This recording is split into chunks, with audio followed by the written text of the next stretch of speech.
Never go to the endpoint in GTA 5. If you try to reach the endpoint by swimming, everything goes well initially, but after a while, a massive shark appears and eats you. That's why reaching the endpoint by swimming is impossible.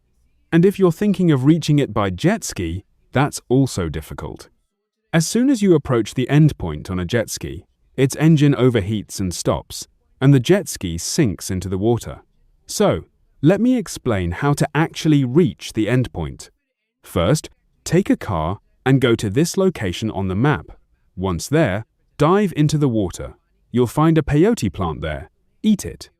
Upon eating the peyote plant, you'll transform into a shark, and the shark's speed is so fast that reaching the endpoint becomes very easy. You'll reach the endpoint in about 10 minutes. After that, you'll automatically return to your normal character. As soon as you emerge from the water, you'll see an island, a mysterious place. As you enter the island, you'll see strange guards, each carrying a gun. If they spot you, they'll attack immediately.